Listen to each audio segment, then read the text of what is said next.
భయంకరమైనటువంటి రోజులు వస్తున్నాయి. అందుచేత మనం దేవుని మాటలు దొరికేటువంటి కాలంలో వాటిని సమకూర్చుకుంటూ ఉండాలి. హృదయం అనేటువంటి కడవలో వాక్యం అనేటువంటి పాలు గ్రంథం నుండి మత్తయి సువార్త 24వ అధ్యాయం, మత్తయి సువార్త 24వ అధ్యాయము లేనటువంటి మొదటి వచనం నుండి కొన్ని వచనాలు చదువుకుందాం. యేసు దేవాలయం నుండి బయలుదేరి వెళ్ళుచుండగా ఆయన శిష్యులు ఆ దేవాలయపు కట్టడములు ఆయనకు చూపించవచ్చని. అందుకైన మీరు ఇవన్నీ చూపుతున్నారు కదా, రాతి మీద రాయి ఒకటైనను ఇక్కడ నిలిచి ఉండకుండా పడద్రోయబడునని మీతో నిశ్చయముగా చెప్పుచున్నానని వారితో అనెను. ఆయన ఒలీవ కొండ మీద కూర్చుండి ఉన్నప్పుడు శిష్యులు ఆయన వద్దకు ఏకాంతముగా వచ్చి, ఇప్పుడు ఇది ఎప్పుడు జరుగును, నీ రాకడకును నీ యుగ సమాప్తికి సూచనలు ఏవి మాతో చెప్పమనగా చాలండి. దేవుడు ఈ వాక్యమును మన వెనుకడిలో ఆశీర్వదించునుగాక. ఆమేన్. సహోదరి సహోదరులారా, దేవుని సంఘమా, ప్రభువైన యేసుక్రీస్తు వారు ఆ ఒలీవ కొండపైన కూర్చున్నప్పుడు యేసుక్రీస్తు శిష్యుల యొక్క లోనటువంటి ఆంతరంగిక శిష్యులు అయిన పేతురు, యోహాను, యాకోబు అనేటువంటి వారు ప్రభు దగ్గరకు వచ్చి యేసుక్రీస్తు వారిని అడిగారు, ప్రభువా, మీ రాకడకును ఈ యుగ సమాప్తికి సూచనలు ఏమిటి అని ప్రశ్నించగా, ప్రభువైన యేసుక్రీస్తు వారు వేసినటువంటి ప్రశ్నకు జవాబుగా ఆశ్చర్యకరమైనటువంటి ప్రవచనాలు ప్రవచించినట్టు చూస్తాం. మత్తయి సువార్త 24, మార్కు సువార్త 13, లూకా సువార్త 21 ఈ 3 అధ్యాయాలు దాదాపు ఒకే రీతిగా ఉన్నట్టు మనం చూస్తాం. ముగ్గురు సువార్తికులు యేసుక్రీస్తు వారు ఒలీవ కొండ మీద చెప్పిన ఈ గొప్ప ప్రవచన ప్రసంగాన్ని రాశారు ఈ 3 అధ్యాయాలలో. ప్రభువైనటువంటి యేసుక్రీస్తు వారు వర్తమాన, భూత, భవిష్యత్ కాలములలో ఉండినటువంటి దేవుడైన. జరిగిన కాలము ఆయన మూలముగానే జరిగింది, జరుగుతూ ఉన్న కాలము ఆయన వల్లనే జరుగుతుంది, ఇక రాబోయేటువంటి కాలము కూడా ఆయన వల్లనే జరుగుతుంది. ఆయన అల్ఫా ఒమేగా అయినటువంటి దేవుడు, ఆరంభము ఆయనే, ముగింపు కూడా ఆయన అయినటువంటి దేవుడు ఉన్నాడు. సోదరులారు, ఈ యొక్క సందర్భంలో యేసుక్రీస్తు వారు చెప్పినటువంటి ఈ మాటలో ముందుగా చూడవలసింది, యేసుక్రీస్తు వారు దేవాలయం నుండి బయలుదేరి వెళ్ళుచుండగా ఆయన శిష్యులు ఆ దేవాలయపు కట్టడములు ఆయనకు చూపించవచ్చిరి. యేసుక్రీస్తు వారికి యెరూషలేము యొక్క దేవాలయపు కట్టడములను చూపిస్తున్నారు. వీళ్ళ వాక్యంలో చెప్పాడు ఆయన, మనిషి కుమారుడు దేవాలయం కంటే గొప్పవాడు, మనిషి కుమారుడు విశ్రాంతి దినమునకు ప్రభువై ఉన్నాడు అని యేసు ప్రభువు ఎన్నో పర్యాయంలో చెప్పిన శిష్యులు ఆయనకి దేవాలయపు కట్టడాలను చూపిస్తున్నారు. ఎందుకని ఆయనకి దేవాలయపు కట్టడాలను చూపిస్తున్నారంటే, ఆయన యెరూషలేమును సమీపించాడు. యెరూషలేమును సమీపిస్తూ ఉండగా యెరూషలేమును చూసి యేసుక్రీస్తు వారు కన్నీరు పెట్టుకుని ఏడవడం ప్రారంభించాడు. ఆయన కన్నీరు నీరుగా ఏడుస్తూ, యెరూషలేమా, యెరూషలేమా, ప్రవక్తలను చంపుచున్నావు, నీ వద్దకు పంపబడినటువంటి వారిని రాళ్లతో కొట్టుచూ ఉండుగానా, కోడి తన పిల్లలను రెక్కల క్రిందకు ఎలాగూ చేర్చుకున్నాను, అలాగే నేను మీ పిల్లలను ఎన్నో మార్లు చేర్చుకున్నవని ఇంటిని గాని మీరు వెళ్ళకపోతే, ఇదిగో మీ ఇల్లు మీకు విడవబడి ఉన్నదని యేసుక్రీస్తు వారు యెరూషలేము అనేటువంటి ఆ పట్టణాన్ని చూసి ఏడుస్తూ ఉండగా శిష్యులు ఆయనతో చెప్తున్నారు, ప్రభువా, మీరు ఎందుకు దుఃఖపడతారు, యెరూషలేము దేవాలయాన్ని రాళ్లను ఒకసారి చూడండి. ఎందుకని ఆయనకి రాళ్లను చూపెట్టారంటే, యెరూషలేము యొక్క దేవాలయం యొక్క రాళ్లు చాలా అందమైనటువంటి రాళ్లతో కట్టబడ్డదని లూకా సువార్త 21వ అధ్యాయం 5వ వచనం రాయబడింది. ఒకసారి చదవండి. లూకా సువార్త 21వ అధ్యాయం 5వ వచనాన్ని చదవండి. కొందరు ఈ అందమైన రాళ్లతోనూ అర్పితములతోనూ శృంగారింపబడినదని దేవాలయం గురించి మాట్లాడుచుండగా ఆయన ఈ కట్టడములు మీరు చూచుచున్నారు, వాటిలో రాతి మీద రాయి ఉండకుండా అది పడద్రోయబడే దినములు వచ్చుచున్నవని చెప్పాను. వీళ్ళు వినండి, దేవుని వాక్యంలో రాయిని గురించి రాశాడంటే ఎంత ప్రాముఖ్యత ఉండాలి ఆ రాయికి. యేసుక్రీస్తు వారు ఏడుస్తుంటే శిష్యులు దేవాలయపు యొక్క కట్టడాలను చూపెట్టారు. ఆ కట్టడముల యొక్క రాళ్లు శృంగారించబడినటువంటి అందమైనటువంటి రాళ్లు. ఈ రాళ్లను గురించిన వివరాలు మొదటి దినవృత్తాంతములు 29వ అధ్యాయం 2వ వచనంలో మంచి మంచి రాళ్లను దావీదు మహారాజు దేవునికి ఆలయము కట్టాలని దేవుని చేత ప్రేరేపించబడి, ప్రపంచంలో ఏ దేవునికి ఎవడు కట్టలేనటువంటి ఒక మహిమాన్వితమైనటువంటి ఒక మందిరాన్ని దేవునికి కట్టాలని సంకల్పించి దావీదు మహారాజు తాను వృద్ధుడు కాకముందు దేవాలయం కొరకు చక్కని రాళ్లను, బంగారమును, ముత్యములను, రత్నాలను, విలువైనటువంటి సామగ్రిని సమకూర్చి తన కుమారుడైనటువంటి సొలొమోనుకు అప్పగించి నీవు దేవుని మందిరాన్ని కట్టమని సొలొమోనుకు అప్పగించినట్టు చూస్తాం. చూడండి, 1 దినవృత్తాంతములు 29వ అధ్యాయం 2వ వచనం చదవండి. నేను బలుగా ప్రయాసపడి నా దేవుని మందిరమునకు కావలసిన బంగారపు పనికి బంగారమును, వెండి పనికి వెండిని, ఇత్తడి పనికి ఇత్తడిని, ఇనుము పనికి ఇనుమును, కర్ర పనికి కర్రను, గోమేద కొద్ది రాళ్లను, చెక్కుడు రాళ్లను, వింతైన వర్ణము గల పలు విధముల రాళ్లను, మిక్కిలి వెలగల నానా విధ రత్నములను పల్ల చలవ రాయి విశేషముగా సంపాదించుతుంది. చాలండి. దావీదు చాలా అమూల్యమైనటువంటి రాళ్లను సంపాదించాడు. వీళ్ళరా, ఎవరైనా ధనవంతుని ఇంటికి మనం వెళ్తే వారు కట్టుకునేటువంటి ఇళ్లలో చక్కటి రాళ్లు వినియోగిస్తారు. దావీదు గోమేదకపు రాళ్లు, చలవరాళ్లు, రత్నాలు, భూమి మీద విలువైనటువంటి అందమైనటువంటి రాళ్లను సమకూర్చాడు. ఈ దేవాలయం యొక్క అందం ఎటువంటిదంటే, ఆ దేవాలయం యొక్క ఆ రాళ్లకి ఉదయకాలపు సూర్యుడు ఉదయిస్తేనట సంఘ చరిత్రకారుడు అయినటువంటి యోసిఫస్ టెర్టులియన్ అనేటువంటి సంఘ చరిత్రకారులు ఈ దేవాలయం యొక్క వైభవాన్ని వివరిస్తూ చెప్తారు కదా చరిత్రలో. ఆ అందమైనటువంటి రాళ్లతో కట్టబడినటువంటి ఆ మందిరము ఉదయకాలపు సూర్యుడు కిరణాలు దాని మీదకు పడగానే ఈ విచిత్రమైన వింతైన రాళ్లు రంగు నీలముగా మారాయట. బ్లూ కలర్ లో ఉండేదట దేవాలయం. సాయంకాలపు సూర్యకిరణాలు దాని మీద పడగా ఆ యొక్క దేవాలయపు రాళ్లు బంగారముగా మెరుస్తూ ఉండేటువంటిగా కనబడుతుండేట. అందమైన రాళ్లతోనే కాకుండా దాని లోపల అంతర్భాగాలలో దావీదు, సొలొమోను మనుగుల బంగారాలను పోత పోసినట్టుగా 2వ దినవృత్తాంతములు 3వ అధ్యాయం మీరు ఇంటికి వెళ్ళి చదవండి. దేవుని మందిరము లోపల బంగారమును, విలువైనటువంటి రత్నాలను పొదిగి వాటిని బంగారపు రేకులతో తాకినట్టుగా దేవుని వాక్యంలో చూస్తాం. దీన్ని మొత్తం లెక్క వేసి కొంతమంది పండితులు ఈ అభిప్రాయానికి వచ్చారంటే దాదాపు ఇంచుమించు 20,000 కోట్ల రూపాయలు పైచిలుకు డబ్బులు ఖరీదు చేయగలిగినటువంటి డబ్బులు వెచ్చించి ఈ సుందరమైనటువంటి దేవాలయాన్ని నిర్మించాడని చెప్పి నమ్ముతూ ఉంటారు. వీళ్ళ ఇంత అందమైనటువంటి దేవాలయం ఎందుకు కట్టాడంటే, ఆకాశములు భూమిని పట్టజాలినటువంటి దేవుడు, మహాకాశములు పట్టజాలినటువంటి దేవుడు ఇశ్రాయేలు ప్రజలతో ఒక మాట అన్నాడు, మోషే నేను వారి మధ్యలో నివసిస్తాను, నేను వారి మధ్యలో నివసించినట్టు నాకు ఒక గుడారమని ఏర్పరచమని దేవుడు నిర్గమకాండములో దేవుడు వారిని అడిగి ఉన్నాడు. కనుక దేవుడు వారి మధ్యలో నివసించడానికి ఒక అందమైనటువంటి దేవాలయాన్ని కట్టారు. ఈ దేవాలయంలో పడద్రోయబడ్డది. ఎప్పుడు పడద్రోయబడిందంటే క్రీస్తుకు పూర్వం 586వ సంవత్సరంలో నెబుకద్నెజర్ అనేటువంటి రాజు యెరూషలేము మీద దండయాత్ర చేసి ప్రవక్త అయినటువంటి ఇర్మియా, ఆమోసు తదితరులు ప్రకటించినటువంటి ప్రవచనాల ప్రకారంగా ఆ యొక్క సుందరమైనటువంటి ఆలయాన్ని మొత్తం అగ్ని చేత కాల్చివేసి ఇశ్రాయేలీయులలో శ్రేష్టమైన యువకులను బబులోను దేశానికి చెరపట్టుకుని వెళ్ళిపోయాడు. అలాగే 70 సంవత్సరములు బబులోను దేశంలో చెరలో ఉన్న తర్వాత మరలా తిరిగి నెహెమ్యా యొక్క నాయకత్వంలో జెరుబ్బబెల్, యెహోషువ అనేటువంటి ఇద్దరు తిరిగి వచ్చి మరలా దేవుని మందిరాన్ని కట్టారు. దానిని 2వ దేవాలయము అని పిలుస్తారు.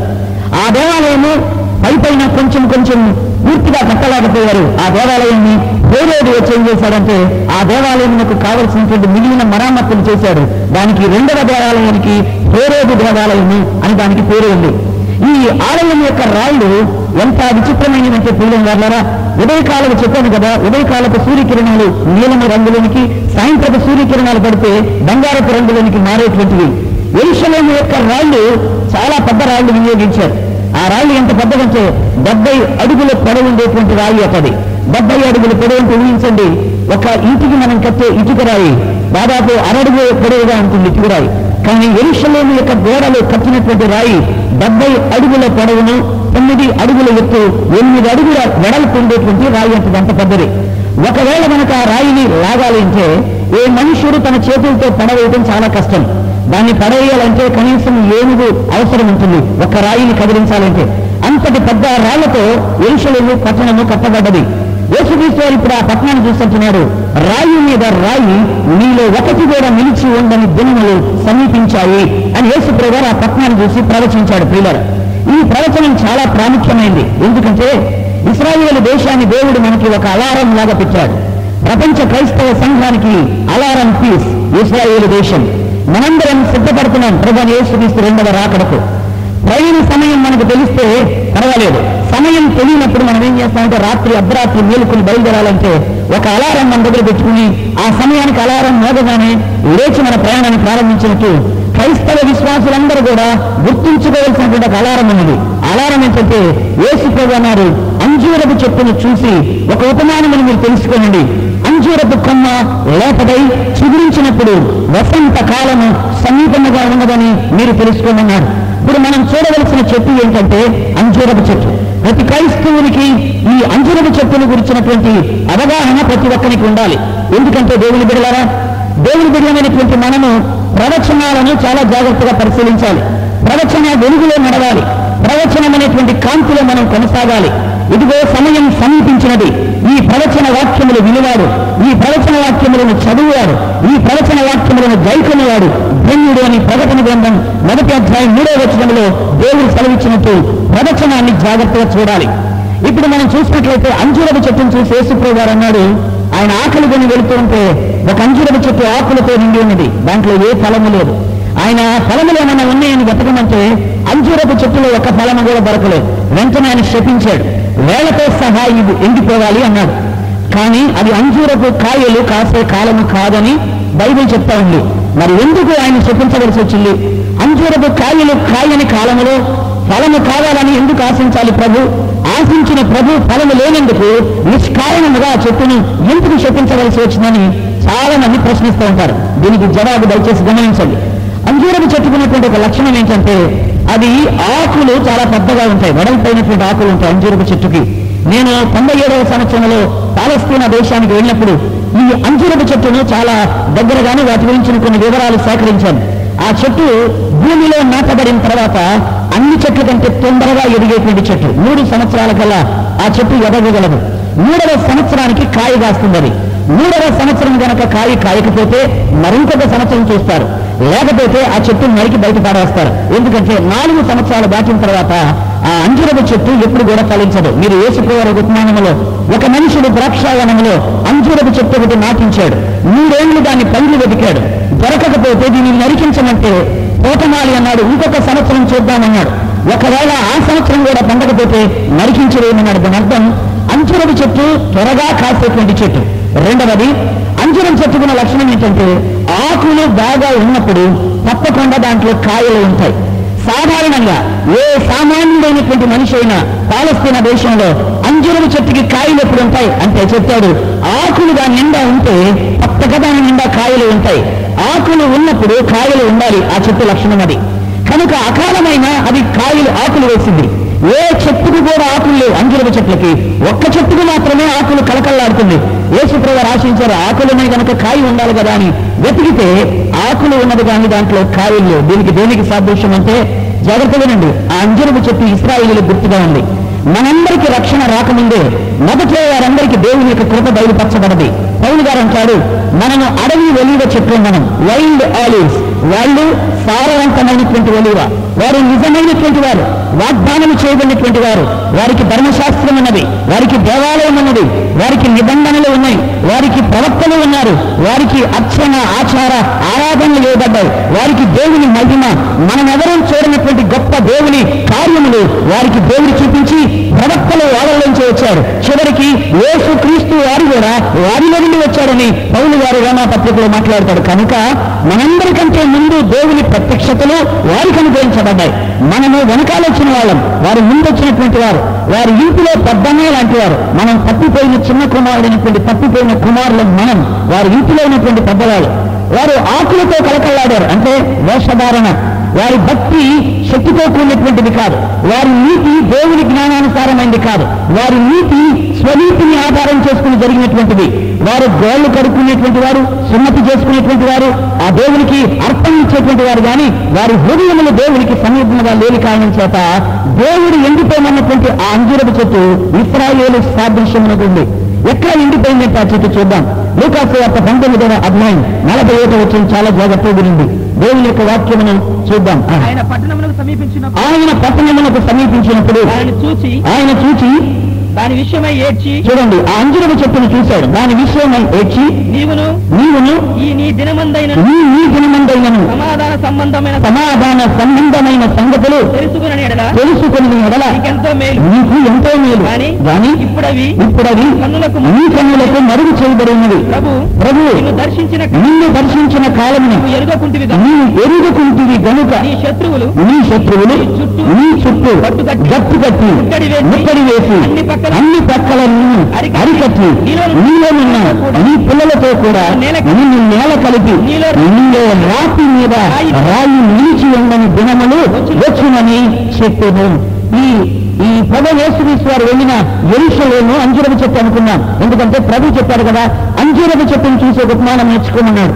అంజూరపు చెట్టు ఇశ్రాయేలు జనాంగం. ఇశ్రాయేలు జనాంగము అంజూరపు చెట్టు అయితే ఆయన అంజూరపు చెట్టును ఎందుకు ఎండిపోమన్నాడంటే యెరూషలేమును చూసి ఆయన ఏడ్చాడు. ఎందుకు ఏడ్చాడంటే, యెరూషలేమా, ప్రభువు నిన్ను దర్శించినప్పుడు నీవు ఎరుగకుంటుంది, నీ కన్నులు మూయబడ్డవి. ఇశ్రాయేలీల కన్నులు మూయబడ్డాయి. దేవుని బిడ్డలారా, ఎవరిని చూడకుండా వారి కన్నులు మూయబడ్డాయంటే ప్రవక్త అయినటువంటి యెషయా ప్రవచించాడు 600 సంవత్సరాల క్రితమే. ఆశ్చర్యకరుడు, ఆలోచన కర్త, బలవంతుడైన దేవుడు, నిత్యుడగు తండ్రి, సమాధానమునకు అధిపతి మీకా ప్రవక్త ప్రవచించాడు. ఎఫ్రాతా, బెత్లెహేమ, నువ్వు యూదాలో స్వల్పమైనదిగా దానివి కావు, నిన్ను ఏలేటువంటి ప్రజలలో ప్రధాని నీలోంచి వస్తాడని మీకా ప్రవక్త ప్రవచించాడు. జకరియా ప్రవక్త ప్రవచించాడు, నీ రాజు సాత్వికుడై గాడిద పిల్ల మీద ఎక్కి నీ యొద్దకు వస్తాడు, సీయోను కుమారి నీ రాజు వస్తాడని జకరియా ప్రవక్త ప్రవచించారు. వీరి ప్రవచనాలన్నిటినీ వాళ్ళు చూడకుండా కన్నులు మూసుకుని ప్రభువు వచ్చినప్పుడు వాళ్ళు అనుకున్నారు కదా, యేసుక్రీస్తు వారంటే మెస్సయ్య అని వారికి తెలుసు కానీ వస్తాడని. మెస్సయ్య ఇంత సాధారణంగా వస్తాడనుకోలేదు. వాళ్ళు ఎక్స్పెక్ట్ చేసి ఎవరినంటే నిలకరిని మెస్సయ్య వస్తాడనుకున్నాడు. మెస్సయ్య అంటే ఆయుధాలతో వస్తాడు, మెస్సయ్య అంటే రాజుగా వస్తాడు, మెస్సయ్య అంటే ప్రపంచంలో ఉన్న రాజ్యాలన్నింటినీ జయింపజేసి యూదులకు రాజ్యాన్ని కట్టబడతాడు అని చెప్పి వారు అనుకున్నారు. కానీ ఈ యేసుక్రీస్తు వారు పాపల నుండి వారిని విడిపించడానికి వచ్చాడన్న సంగతి వారి కన్నులకు మరుగు చేయబడ్డది. వారి కన్నులు మూయబడ్డాయి. దేవుని ప్రజలారా ఆలోచించండి, వారి కన్నులు మూయబడిన కారణం చేత యేసుప్రభువు వారు చూస్తున్నాడు యెరూషలేమును, యెరూషలేమా, నన్ను నీవు చేర్చుకోని కారణం చేత, నన్ను నీవు అంగీకరించని కారణం చేత, సమాధాన సంగతులు నిన్ను చూడని కారణం చేత ఇప్పుడు నీ శత్రువు నిన్ను చుట్టుముడతాడు. నీ శత్రువు వచ్చి నిన్ను అన్ని ప్రక్కల నుంచి ముట్టడించి, నీ శత్రువు నిన్ను అరికట్టి నీ చుట్టూరు గట్టు కట్టి నీలో నిన్ను నీ పిల్లలతో కూడా నేల కలుపుతాడు. నీ మీద రాయి ఒకటి రాయి మీద నిలబడని దినములు సమీపించాయి అని యేసుప్రభువు గారు చెప్పాడు. ఇది క్రీస్తు శకము 33వ సంవత్సరంలో ప్రభువైన యేసుక్రీస్తు వారు ప్రవచించారు. ప్రవచించిన తర్వాత ఆయన ఆరోహణలో వెళ్ళిపోయిన 33 సంవత్సరాల తర్వాత క్రీస్తు శకము 66వ సంవత్సరం, AD 66, అప్పుడు రోమా చక్రవర్తి నీరో పరిపాలిస్తున్నాడు. రోమా చక్రవర్తి నీరో పరిపాలిస్తుంటే నీరో చక్రవర్తి అనుకున్నాడు, రోమా సామ్రాజ్యాన్ని మనం వ్యాపింపజేయాలి అనే కాంక్షతో యెరూషలేమును ముట్టడించమని చెప్పి తన శతాధిపతి అయినటువంటి వెస్పాషియన్ అనేటువంటి జనరల్కి ఆజ్ఞ ఇచ్చాడు. ఆయనతో కూడా ఆయన కొడుకు టైటస్ అనేటువంటి ఇద్దరు 60,000 సైన్యాలు వేసుకుని యెరూషలేమును ముట్టడించడానికి బయలుదేరి వెళ్ళారు. ప్రభువు యేసు చెప్పాడు, యెరూషలేము దండు చేత ముట్టడించబడినప్పుడు యెరూషలేమునకు సమాప్తం దగ్గరకు వచ్చిందని మీరు తెలుసుకోమన్నారు. దేవుని బిడ్డలారా ఆలోచించండి, ప్రభువుని మీరు చేర్చుకోని కారణం చేత, దేవుని సమాధానాన్ని వారు చేర్చుకోని కారణం చేత ఖడ్గమునకు దేవుడు వారిని అప్పగించాడు. మనమైనా అంతే. యూదులకే దేవుడు ఆ శిక్ష వేస్తే 60,000 కొమ్మలైనటువంటి మన పరిస్థితి ఏంటి? ఆయన నిన్ను సమీపించి నీ ముందుకు వచ్చి నిన్ను సమాధానాన్ని ఇస్తానని ఆయన నిన్నప్పుడు నీవు ఆయన్ని చేర్చుకోకపోతే, సమాధాన సంగతులు మనం వినకపోతే రాబోయేటువంటి కీడు భయంకరంగా ఉంటుంది. వాళ్ళు అన్నారు, మాకు ప్రభు అక్కర్లేదు, బరబ్బాను విడుదల చేయండి, ఈయన రక్తం మా మీదను మా పిల్లల మీదను ఉండనివ్వండి అని కోరుకున్నారు. వాళ్ళ పుత్రుల నుండి చేసే పాప పరిమాణాన్ని పెంచుకుంటూ వచ్చారు. వారి పుత్రులు ప్రవక్తలను చంపితే వాళ్ళ పుత్రుల పాపం కొంచెం పెరిగితే వాళ్ళ పుత్రులు చేసిన పాపాన్ని ఇంకొంచెం పూర్తి చేశారు వీళ్ళు. అంటే 90% అయింది. ప్రభువుని చంపి వీళ్ళు 100% చేసేశారు. నీతిమంతుడైన ఏబేలు రక్తం మొదలుకొని ప్రభు అయిన యేసుక్రీస్తు వారి యొక్క రక్తం వరకు కూడా జడ్జిమెంట్, తీర్పు ఇశ్రాయేలు జనాంగం మీదకి వచ్చి పడింది. రక్తమును గురించేటువంటి తీర్పు వారి మీదకి వచ్చి పడ్డది. 60,000 సైన్యములతో వచ్చాడు టైటస్ చక్రవర్తి, వెస్పాషియన్ ఇద్దరు కలిసి వచ్చి యెరూషలేమును ముట్టడించారు. దేవుని బిడ్డలారా అని చెప్పారు, నిన్ను అన్ని వైపులా ముట్టడిస్తాడు అన్నాడు. యెరూషలేము పట్టణం యొక్క చుట్టుకొలత 11 కిలోమీటర్లు ఉంటుందట. ఈ 11 కిలోమీటర్లు ఎటు తిరిగి చూసినా కూడా రోమా దండ్ల చేత ముట్టడించబడింది యెరూషలేము పట్టణం. జగత్తులనండి. ఆ పట్టణము సముద్రానికి 2700 అడుగుల ఎత్తు పైకుంటుంది. భూమట్టానికి 2700 అడుగులు పై ఎత్తుంటుంది. ఎవరైనా పట్టణంలోనికి వెళ్ళాలంటే అంత ఎత్తు ఎక్కి పైకి వెళ్ళాలి. మహారాజు పట్టణం, ఉత్తర దిక్కున్నటువంటి సియోను పట్టణం. దావీదు నేను ఎక్కలేనంత ఎత్తైన కొండ మీదకి నన్ను ఎక్కించి ప్రభువా అని కోరుకున్నటువంటి ఆ సియోను నగరం, మొరియా పర్వతం, అబ్రహాము తన కుమారుడైనటువంటి ఇస్సాకును బలిపీఠం మీద పెట్టి బలి ఇచ్చినటువంటి ఆ మొరియా కొండ, యెబూసీయుడైనటువంటి ఒర్నాను కళ్ళములో కట్టబడినటువంటి దేవుని మందిరం ఉన్నటువంటి సియోను పర్వతం మీద ఉన్న యెరూషలేము పట్టణం చుట్టూరా బండ్లు వచ్చి ముట్టడించారు. ఎందుకు వచ్చింది ఈ దుస్థితి? దేవుని మందిరం ఉన్నటువంటి పట్టణం శత్రువుల చేత ఎందుకు ముట్టడించబడ్డది? దేవుని యొక్క మహిమ నిలిచిన స్థలం, దేవుని ప్రభావం ఉన్న స్థలం ఎందుకు బండ్ల చేత ముట్టడించబడ్డదంటే ఒకటే కారణం. ప్రభు వచ్చినప్పుడు వారు కన్నులు మూసుకున్నారు. దేవుని బిడ్డలారా, మనలో ఎవరైనా ప్రభు ఇచ్చేటువంటి రక్షణను, ఆ పైనాన్ని అందుకోవాలి. ఎవరు జార విడుచుకోకూడదు. 60,000 మంది సైన్యాలు వచ్చి ముట్టడిస్తే 11 కిలోమీటర్ల చొప్పున ముట్టడించేశారు బండ్లు వచ్చి. ప్రభు చెప్పారు, ఆ దినములలో యూదయలో ఉన్నవారు కొండలకు పారిపోవాలన్నారు. యూదయలో ఉన్నవారు ఎక్కడికి పారిపోవాలండి? కొండలకు తప్ప వేరొక మార్గం లేదు. కారణం ఏంటంటే యెరూషలేమునకు 3 దిక్కులు 4 లోయలు ఉన్నాయి. యెరూషలేము 3 వైపులా లోయలు, ఒక వైపు మాత్రమే కొండ ఉంది. అది తూర్పు వైపున ఒలీవల కొండకు వెళ్ళేటువంటి దారి. ఆ వైపు పారిపోమన్నప్పుడు ఆ దినముల్లో ఉన్నటువంటి కొంతమంది శాస్త్రులు ఏం చేశారంటే, పారిపోతా ఇర్మియా గ్రంథం 32వ అధ్యాయం 14వ వచనంలో దేవుని వాక్యాన్ని ఒకసారి చూడండి. ఇర్మియా గ్రంథం 32వ అధ్యాయం 14వ వచనాన్ని చదవండి. ఈ పత్రములు అనగా అమ్మా ముద్ర నేను చదువు బ్రదర్.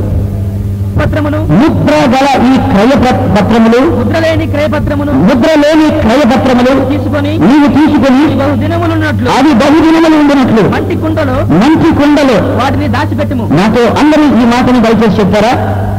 అందరూ దయచేసి చెప్పండి. అది బహుదినములు ఉండినట్లు మంచి కుండలో వాటిని దాచిపెట్టుము. దేవుడు యెహోవా సూచించినటువంటి ఒక పాలసీ ఇది. ఏ యొక్క లేఖనాన్నైనా కానీ, క్రయపత్రాన్ని కానీ, ఏ పత్రము కానీ, లేఖనాన్ని కానీ బహుదినములు ఉండినట్లు మంచి కుండల్లో పెట్టాలట. యూదులలో ఒక ప్రముఖుడైనటువంటి రబ్బీ ఉన్నాడు. ఆయన పేరు అరోన్ బెన్ మోజెస్ అషేర్. ఇప్పుడు జీవించుతున్నటువంటి ఆ రబ్బీస్ లో, అంటే బోధకుల్లో యూదులకి చాలా ప్రముఖుడైనటువంటి వాడు అరోన్ బెన్ మోజెస్ అషేర్. ఈయన ఏం చెప్తాడంటే, దేవుడని యెహోవా వాళ్ళకు చెప్పాడట. రబ్బినికల్ పుస్తకాల్లో ఉండేది. ఆ గ్రంథాలను నూనెతో, ఒలీవ నూనెతో అభిషేకించి ఆ గ్రంథాలు తీసుకెళ్లి మట్టి కుండల్లో పెట్టి, ఆ మట్టి కుండల పైన మృత సముద్రపు మట్టిని వేసి దాని మీద సన్నపు నారను బట్టను పెట్టి బహుదినములు ఉండినట్లుగా వీటిని దాయమని దేవుడు చెప్పాడని చెప్పి ఈ రబ్బీస్ చెప్తుంటారు. ప్రవక్తైనటువంటి దానియేలు 9వ అధ్యాయంలో చెప్తాడు కదా. దయచేసి ఒక్కసారి చూడండి. నా మాటను కొద్దిసేపు మీరు దేవుని వాక్యాన్ని లేఖన క్రాంతిలో పరిశీలించాలి. 9:24 చదవండి. దానియేలు గ్రంథం 9వ అధ్యాయం 24వ వచనం. తిరుగుబాటును మాన్పుటకును, పాపమును నివారణము చేయుటకును, దోషము నిమిత్తము ప్రాయశ్చిత్తము చేయుటకును, యుగాంతము వరకు ఉండినట్టు నీతి బయలుపరచుటకును దర్శనమును ప్రవచనమును ముద్రించుటకును, అతి పరిశుద్ధ స్థలమును అభిషేకించుటకును, ఈ జనమునకు పరిశుద్ధ పట్టణమునకును 70 వారములు విధించబడును. 70 వారములంటే 70 ఏడులు 490 సంవత్సరాల టైమును యెరూషలేము అనే పరిశుద్ధ పట్టణానికి దేవుడు టైం స్పాన్ పెట్టాడు. ఇది ప్రవచన గడియారం. ఇది ప్రొఫెటిక్ క్లాక్. ఎన్ని సంవత్సరాలంటే 490 సంవత్సరాలు. ఈ లోపల ఏం జరగాలి వినండి. ప్రవచనమును ముద్రించుటకు, ఈ మాట వినండి, ప్రవచనం ముద్రించబడాలి. మరి ప్రవచనాలు ఎక్కడ ఉన్నాయి? గ్రంథపు చుట్టల్లో ఉన్నాయి ప్రవచించిన ప్రవక్తలు. ఈ ప్రవక్తలు ఏం చేశారంటే, యూదయలో ఉన్నవారు కొండలకి పారిపోమన్నాడు కదా. కొండలకి పారిపోతే ఏం చేశారంటే, ఈ గ్రంథపు చుట్టలన్నిటిని తీసుకెళ్లి ప్రవక్తలు ఇర్మియాతో చెప్పాడు. బహుదినములు ఉండినట్లు మంచి కుండల్లోని వాటిని దాచిపెట్టమన్న ఆ మాటను తీసుకుని ఈ గ్రంథపు చుట్టలను మృత సముద్రపు ఎడారిలోనికి పారిపోయారు. మసాడా అనే ప్రాంతం ఉంది. అక్కడికి పారిపోతా యూదులు కొండలకు వెళతా, మనము చనిపోతాం ఈ రోమియో సైన్యముల చేతిలో, రోమా సైన్యం మనల్ని చంపేయచ్చు, కానీ దేవుని గ్రంథాలు మాత్రం ఉండాలి, ప్రవచన గ్రంథాలు మిగిలి ఉండాలని వాటిని ఒలీవ నూనెతో అభిషేకించి మృత సముద్రపు ఎడారిలో ఉన్నటువంటి కొండలు తయారు చేసి వాటిని మట్టి పోసి దాని మీద సన్నత నార బట్టను పెట్టి తీసుకెళ్లి ఏం చేశారట, దూకుతా ఆత్మహత్య చేసుకునే ముందు కొండ గుహల్లోనికి వెళ్ళి వాటిని భద్రం చేసి వెళ్ళిపోయారు. ఎన్ని సంవత్సరాలు ఉండిపోయాయో తెలుసా అండి? ఈ మట్టి కొండలలో క్రీస్తు శకము 66వ సంవత్సరం మొదలు నుంచి 1947వ సంవత్సరం వరకు ఇంచుమించు దాదాపు 1900 సంవత్సరాలు ఈ గంధపు చుట్టలన్నీ ఆ కొండ గుహల్లోని మిగిలిపోయాయి. ఇవి మరలా దొరకాలి. ఎందుకంటే ప్రవచనం ముద్రించబడాలి. Prophecy should be printed. లేఖనం మరలా దొరకాలి కదా. అందుచేత పిల్లరా వాళ్ళు లోపల ఉంచేశారు. 47వ సంవత్సరంలో బెల్జియోన్ అనేటువంటి ఒక తెగకు జాతినటువంటి మహమ్మద్ అనేటువంటి ఒక గొర్రెల కాపరి, పేరుతో కూడా చెప్తున్నాను, జాగ్రత్తగా వినండి. ఈ మహమ్మద్ అనేటువంటి గొర్రెల కాపరి గొర్రెలను మేపుకుంటూ ఆ కొండ వైపుగా వెళ్ళాడట. ఎక్కడంటే మృత సముద్రపు ఎడారి యూదయ అరణ్యంలో ఉండేటువంటి ఈ కుమ్రాన్ అనేటువంటి గుహలు ఉండేటువంటి ప్రాంతానికి వెళితే ఆ గొర్రెల మందలోంచి ఒక గొర్రె తప్పిపోయి గుహలోనికి ప్రవేశించిపోయి ఈ గొర్రెల కాపరి ఏం చేశారంటే గొర్రె ఉందా లేదా అని అనుమానంతో ఒక రాయి విసిరాట. గుహలోనికి విసిరినప్పుడు ఈ రాయి వెళ్ళి ఈ మట్టి కుండలలో ఒకదానికి తాకగానే ఒక శబ్దం వచ్చింది. ఆ శబ్దానికి కుర్రవాడు అనుకున్నాడు, కొండ గుహలలో డబ్బు దాచి ఉంటారు మన పితరులు అనుకుని ఆ మట్టి కుండను ఒకటి పగలగొట్టగా 24 అడుగుల పొడవు 9 అంగుళాల ఎత్తుండేటువంటి ఒక గ్రంథపు చుట్ట 24 అడుగుల పొడవు ఇంచుమించు ఈ స్టేజీ ఇంచుమించు చేసుకోవచ్చు. అంత పెద్ద పొడవు ఉండేటువంటి ఒక గ్రంథపు చుట్ట అతనికి లభించింది. గొర్రెలు కాసుకునే వాడికి గ్రంథపు చుట్ట విలువేం తెలుస్తుంది. అది తెలియక ఏం చేసినట్టు పట్టుకుని యెరూషలేములోనికి వెళ్ళి వీధిలో పెట్టి కూరగాయలన్నీ మార్కెట్లో పెట్టి కూర్చుంటే ఒక ఆర్థడాక్స్ రోమన్ కేథలిక్ ప్రీస్ట్ ఒక అతను చూసి ఒక షిల్లింగ్ ఇచ్చాడట. దానికి ఒక షిల్లింగ్ అంటే 5 పెన్స్. ఆ షిల్లింగ్ ఇచ్చి ఆ గ్రంథపు చుట్టం తీసుకుని American institute of archaeological studies పంపించి డాక్టర్ ఆల్బ్రైట్ అనేటువంటి పురావస్తు పరిశోధకుడికి ఇవ్వగా ఆ గ్రంథపు చుట్టను మొత్తం పరిశీలించి చెప్పాను కదా అక్కడ రబీస్ లో ప్రముఖుడైనటువంటి అరాందన్ నోబెస్ అషాబ్ పిలిపిస్తే ఆ యొక్క తర్జుమాలను చూసిన తర్వాత అతను అన్నాడు, ఈ గ్రంథము ఏదో కాదు, ప్రవక్త అయినటువంటి యెషయా ప్రవచించినటువంటి గ్రంథము. ఈ 66 అధ్యాయములతో కూడా ఈ గ్రంథపు చుట్టలో మనకు లభించింది అని దొరికిన వెంటనే ఆ గుహలలో ప్రతి ఒక్క గుహను వెతకడం ప్రారంభించారు. ఆ 47వ సంవత్సరం నుంచి తవ్వకాలు ప్రారంభమైంది. ఆ తవ్వకాలలో ఇప్పటికీ 11 గుహలు తెరవబడ్డాయి. దేవుని బిడ్డలారా, 11 గుహలలో దేవుని వాక్యం నెరవేరినట్లుగా యూదులు తిరిగి వస్తారు, ప్రవచనం ముద్రించబడుతుంది అని చెప్పినట్టు 11 గుహలలో మట్టికుండలు పగలగొట్టుగా పాత నిబంధనలో ఇప్పుడు మన దగ్గర ఉన్నటువంటి గ్రంథాలలో 38 పుస్తకాలు లభించాయి. ఒక్క ఎస్తేరు గ్రంథం మినహాయించి, ఒక్క ఎస్తేరు గ్రంథం తప్ప దాదాపు పాత నిబంధనలో ఉన్నటువంటి ప్రతి పుస్తకము లభించిందని చెప్పి అక్కడ ఇశ్రాయేలు దేశంలో ఉన్నటువంటి జెరూసలేం మ్యూజియంలో ఈ పురావస్తు గ్రంథాలన్నిటిని కూడా ప్రదర్శనశాలలో మ్యూజియంలో పెట్టడం జరిగింది. ఎంత ఆసక్తి ఉన్న వారు ఎవరైనా వెళ్ళి పరిశీలించి చూడొచ్చు. బైబిల్ ఏ మనుషుడు కల్పన కథలతో కదిలి రాసినటువంటి కథలు కాదు. ఇది ప్రాచీనమైనటువంటి గ్రంథము. దీనికి ఆధారం ఉన్నది, దీనికి చరిత్ర ఉన్నది, దీనికి పురావస్తు రుజువులు ఉన్నాయి, దీనికి శాస్త్రపరమైనటువంటి ఆధారాలు ఉన్నాయి. నా దేవుడైనటువంటి దేవుడు చెప్పాడు, ఈ రాజ్య సువార్త సకల జనులకు సాక్షార్థమై భూలోకమందంతటా ప్రకటించబడును. ఆ మాటను చూస్తే the gospel of this kingdom will be proclaimed to the all nation as an evidence. Evidence అంటే రుజువులతో కూడా ఈ రాజ్య సువార్త ప్రతి దేశంలో ప్రకటించబడుతుందంటే చివరి దినాల్లో దేవుడు బైబిల్లో ఉన్నటువంటి ప్రతి ఒక్క దానికి రుజువునిస్తాడు అనే మాటను నేను ముందు గుర్తు చేస్తున్నాను. 24 అడుగుల పొడవున యెషయాలో జరిగిన తర్వాత ఈ 38 గ్రంథాలు లభించాయి. పాత నిబంధన పుస్తకాలు. ప్రముఖమైనటువంటి యూదులు రబీస్ వీటిని పక్కన పెట్టుకుని ఆ తర్జుమాలు చేసి మన చేతిలో ఉన్నటువంటి ఈ బైబిల్ ఆ గ్రంథపు చుట్టలో ఉన్నటువంటి అది ఒకేలాగా ఉందా అని చూస్తే సున్నా అయినను పెళ్ళైనా కూడా మార్పు లేకుండా నీ చేతిలో